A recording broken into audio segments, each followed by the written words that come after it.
രാഷ്ട്രീയ ദുരുദ്ദേശത്തോടെയുള്ള ചിലരുടെ പ്രോത്സാഹനങ്ങളുടെ പൊരുൾ മനസ്സിലാക്കി ജീവനക്കാർ സമരം അവസാനിപ്പിക്കണമെന്ന് കലാനിലയം ഭരണസമിതി ആവശ്യപ്പെട്ടു.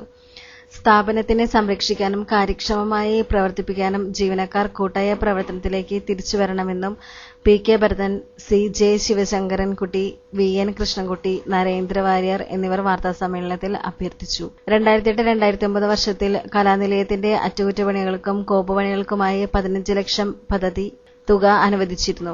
ജീവനക്കാരുടെ ശമ്പളവും മറ്റു പ്രശ്നങ്ങളും പഠിക്കാനായി പ്രൊഫസർ രവീന്ദ്രനാഥ് കമ്മീഷൻ സമർപ്പിച്ച റിപ്പോർട്ട് സാംസ്കാരിക വകുപ്പിന്റെ പരിഗണനയിലുമാണ്.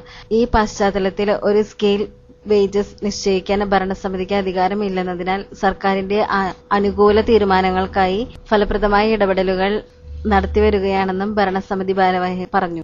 അതേസമയം സർക്കാരിൽ നിന്ന് അനുകൂല തീരുമാനം ഉണ്ടാകുന്നതുവരെ സമരം തുടരുമെന്നാണ് ജീവനക്കാരുടെ പക്ഷം. ഭരണസമിതിയുടെ മെല്ലെപ്പോക്ക് നയത്തിൽ പ്രതിഷേധിച്ച് ജീവനക്കാർ ബുധനാഴ്ച ഇരിങ്ങാലക്കുടയിൽ പന്തംകൊളുത്തി പ്രകടനം നടത്തി.